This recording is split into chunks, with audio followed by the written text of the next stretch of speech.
Azərbaycanda son 3 il ərzində daimi yaşamaq üçün ölkədən gedənlərin sayı 2 dəfədən çox artıb. Bu barədə Dövlət Statistika Komitəsinin miqrasiya ilə bağlı məlumatlarında qeyd olunub. Rəsmi məlumatlara görə 2022-ci ildə ölkədən daimi olaraq gedənlərin sayı 1100 nəfər olubsa, 2024-cü ildə bu rəqəm təxminən 2300 olub. Azərbaycanlı sosial media istifadəçiləri insanların digər ölkələrə getməsini ən çox ölkədə işsizliklə əlaqələndirirlər.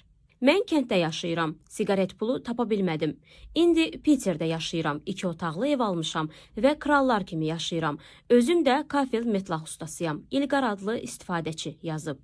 Hikmət Yunusoğlu adlı istifadəçi yazır. 17 noyabrda cibimdə 653 manat pul var idi. İndi 29 azayın qalıb. İçki içmirəm, qumar oynamıram, bara diskotekaya getmirəm. Aptek, Bravo, Bazar Store yol pulu. 7 gün içində 600 azayın xərcləyən insan necə ola bilər ki, olduğu yerdə xoşbəxt ola bilər? Sıla adlı istifadəçi isə gənclərin ölkədən getməsini Azərbaycanda biliyə, əməyə qiymət verilməməsi ilə izah edib. Mən də bir gənc olaraq gələcəyimi, karyeramı Avropa ölkələrində reallaşdıra biləcəyimi görürəm. Ona görə də ən qısa müddətdə Avropaya gedəcəm. Məqsədim budur.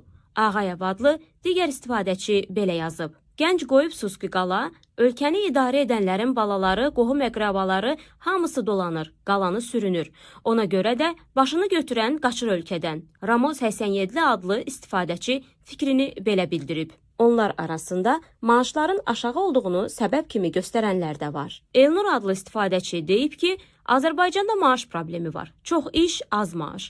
Ərzaq od qiymətinədir. Əhalinin cüzi hissəsi 1200-2000 aralığında maaş alır. Qalanları da mənim kimi 450 manata məcburi baş əyir. Bilmirsiniz niyə gedirlər? Millətin haqqını yeyirsiniz. Qul kimi işlədib ən çox 700 manat maaş verirsiniz.